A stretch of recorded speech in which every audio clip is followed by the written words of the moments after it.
Por eso, además de huir del sufrimiento, también hay gente que abomina el sufrimiento.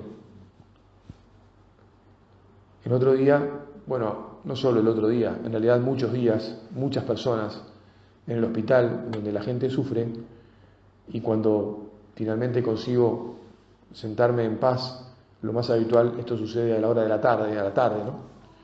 Cuando ya los amigos se han ido, los médicos no pasan, las enfermeras solo controlan algunas cositas, ya han medicado, etc. Entonces se producen unos momentos en los que se puede hablar mejor con los enfermos. Y los enfermos me dicen: padre, es que ya no quiero sufrir. O veo que puedo sufrir y no quiero sufrir. Y se le llenan los ojos de lágrimas, se le arruga el rostro, ¿no? Se contorsionan y piden no sufrir. Como te podés imaginar, les doy el tiempo que necesiten para sobreponerse frente a esa representación que ellos se hacen del sufrimiento y la negación a sufrir. Pero después, como sacerdote, como persona que tiene la obligación de suscitar la fe y de ayudar a entrar por los caminos humanos que después se tornan divinos, porque lo humano y lo divino se entrelaza y no puede haber algo divino o sobrenatural que no sea humano, procuro explicarles y transmitirles con todo el cariño posible para que lo acepten, que en realidad hay que pasar por el desierto, hay que pasar por el sufrimiento, que el sufrimiento no es algo tan malo como nos lo representamos, como él lo está imaginando, o ella, él o ella, ¿no? Esto es indiferente, le pasa a los hombres y a las mujeres, también le pasa a los parientes, no quieren que su ser querido sufra. No te digo nada cuando el ser querido es un hijo, o bueno, un esposo, o alguien en que uno está especialmente unido. A veces la gente incluso está más dispuesta a sufrir en carne propia que sufra el amor de su vida. Bueno, sin embargo, Jesús, te pedimos ahora que nos ayudes a comprender que el sufrimiento no es algo malo. Es verdad que no es algo creado por Dios, como ya lo dije, pero siendo una consecuencia de nuestra miseria, ahora pregúntate vos, ¿por qué no es malo? ¿No? ¿Cómo, padre, que el sufrimiento no es malo? No puede ser. Si yo también lo rechazo, y yo te diría, mira, yo también de alguna manera rechazo el sufrimiento, pero me dedico, por sacerdote, insisto, a ayudar a comprender a los demás que no es enteramente malo. ¿Y por qué no es enteramente malo? Porque nuestro Dios ha asumido el sufrimiento. Nuestro Dios se ha ido al desierto. Nuestro Dios ha aceptado las consecuencias de que los hombres nos hayamos alejado de Él. Digamos que nuestro Dios se ha alejado de su ser Dios. Así como la humanidad supone un abajamiento en Dios y en un hacerse hombre, tomar una naturaleza sin dejar la suya, pero tomar una naturaleza que lo limitaba. La tomó hasta las últimas consecuencias e incluso entonces pasó por todas las miserias que pasa la existencia del hombre después del pecado, inclusive la del desierto, es decir, la del sufrimiento.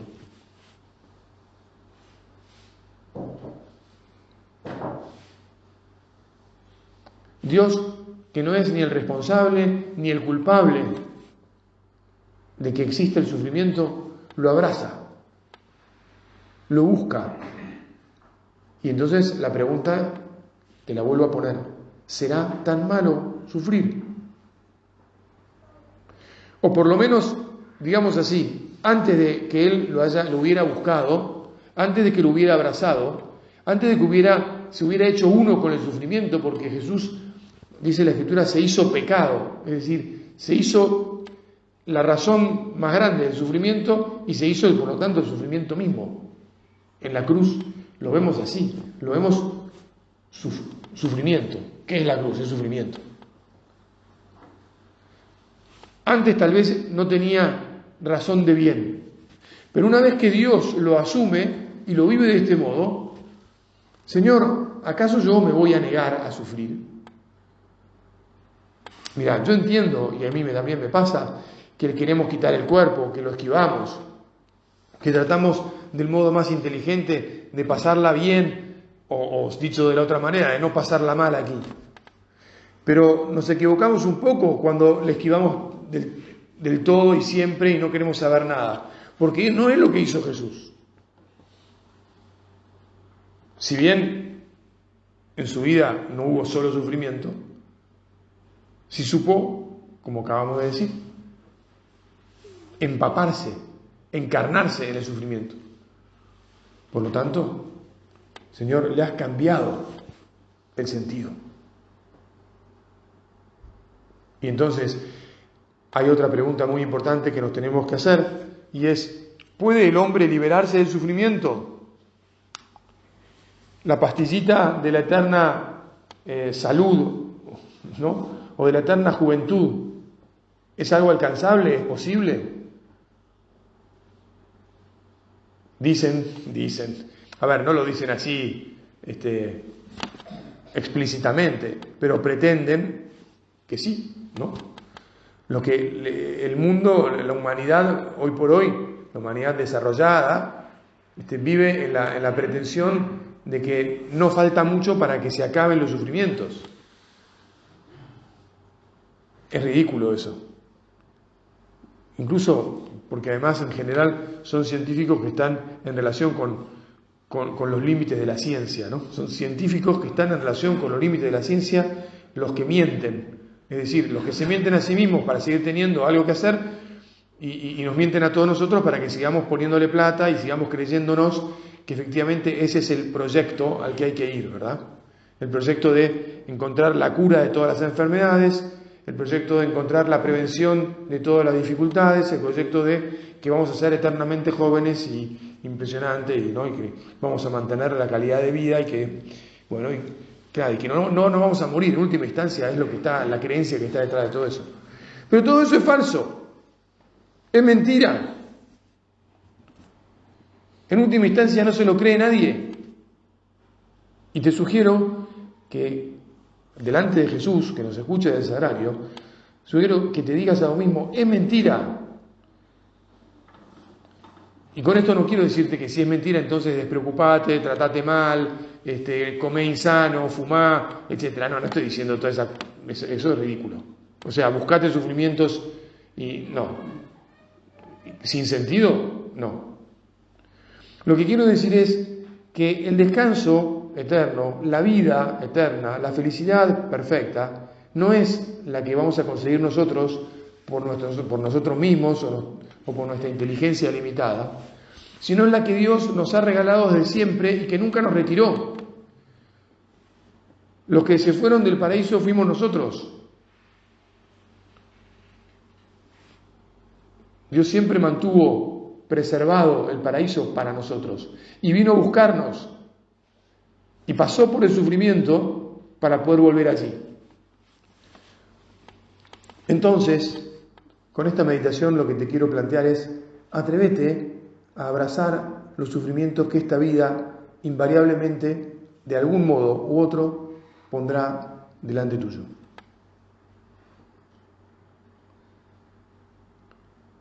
Sabé que no son evitables, sabé que no son responsabilidad de Dios. Una expresión que me dice mucho la gente es, ¿qué hice mal? Padre, cuando uno se encuentra con esto, ¿no? El otro día me lo decía una madre cuya hija había tenido un accidente y está ahí muy grave. Padre, ¿en qué me equivoqué? ¿Qué hice mal para tener que pasar por esto? Bueno, nada. O todo, digamos. A ver, vos, no sé, todos los hombres a lo largo de todos los tiempos hemos hecho cosas mal. Y por esos motivos es que hay un misterio que se llama el mal, que incluye el accidente de tu hija, que incluye cualquier cosa difícil áspera, desértica, cualquier sufrimiento que vos y yo tenemos que enfrentar en esta vida. Aunque más no sea un dolor de ciática, o el comprobar que ya no podés caminar muy rápido, o que perdés el equilibrio, o tal vez incluso el pensar que dentro de algún año alguno de ustedes va a tener que decir, bueno, yo ya no puedo manejar más, porque los reflejos me disminuyeron.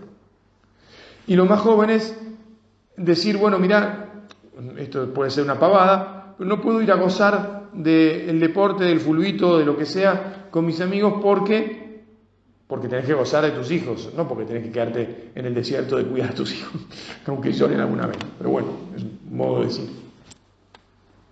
A veces uno prefiere determinadas cosas y se termina inventando que las otras que son maravillosas también y muy buenas, no sé, le quitan su manera de descansar o de divertirse, de pasárselo bien.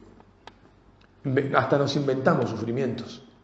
Somos tan torpes que en vez de decirle, Señor, lo que vos pongas por delante en mi vida, eso voy a tratar de abrazarlo con tu gracia, con tu amor, con el amor que vos me des, para crecer, para estar preparado para seguir viviendo y para en el fondo prepararme para después gozar con vos de todo lo que tenés preparado para mí. Porque el sufrimiento, ¿qué sentido tiene? Tiene el sentido de la purificación, tiene el sentido de la preparación, tiene el sentido de quien se alista. ¿Te acordás que está aquella parábola en la que un señor tenía preparada sus bodas, o la boda de su hijo, y dice, está todo listo, anda a buscar a los invitados, le dice a sus sirvientes, y los invitados todos se excusan, y entonces le dice, bueno, estos invitados no van a venir y se van a quedar afuera, muy bien, anda a los caminos porque la fiesta está preparada para que vengan. Y claro, entre los que estaban por los caminos entra uno que no estaba preparado, porque estaba por los caminos. Y a ese que no estaba preparado, ¿te acordás que el Señor le dice, ¿qué haces acá sin el traje adecuado? Y el hombre se quedó callado. Bueno, Señor, que nosotros sepamos estar preparados y que para eso aceptemos pasar por los sufrimientos que nos toquen en la vida, los que sean, los chiquitos de todos los días, los medianos que aparecen de vez en cuando, los más grandes que aparecen tal vez más esporádicamente, o en algunos casos que aparecen mucho, porque a veces hay personas o hay familias que uno los mira, sabe su historia y dice, ¿cómo puede ser que a esta persona le hayan tocado tantas? Tantas y a veces tan seguidas. Bueno, mira, es parte de algo que vos y yo no controlamos, pero es parte de algo que tenemos que decirle, Señor, que yo sepa como vos prepararme y abrazarlo. Que ponga mi sí, con confianza, porque vos podés resolverlo todo. Porque vos convertiste la cruz, vos convertiste el abajamiento total, vos convertiste el sufrimiento más grande, porque el que lo estaba sufriendo eras vos, que sos Dios, en la mayor gloria, en la mayor fiesta, en la mayor restauración. Nos recuperaste a todos la vida, porque vos sos el dueño de la vida, sos el dueño de toda restauración, sos el dueño de toda fiesta. Y por eso, después de pasar por la cruz, después de haber pasado por la pasión, después de haber pasado por la oscuridad de la muerte, el Señor resucitó y nos dio la vida. Entonces, ¿por qué hay que sufrir? Porque vamos a resucitar con Cristo. Y vale la pena que meditemos y le digamos al Señor, Señor, yo ya comprendiendo y meditando una y otra vez en esto, no querría huir ni querría protestar frente a las cosas que a veces me hacen sufrir, sino que querría, como vos, aprender con serenidad, con amor, a abrazarme a ellas y a decir, si vos las permitís, con vos las podré llevar, porque vos siempre estarás a mi lado. Y también tu Madre Santísima, que estuvo al lado tuyo, al pie de la cruz. Y así terminamos esta primera meditación, diciéndole una vez más a la Virgen: confío en vos, ayúdanos a confiar en tu Hijo Jesús. Te doy gracias, Dios mío, por los buenos propósitos, afectos e inspiraciones que me has comunicado en esta meditación. Te pido ayuda para ponerlos por obra. Madre mía Inmaculada, San José, mi Padre y Señor, Ángel de mi guarda, intercedan por mí.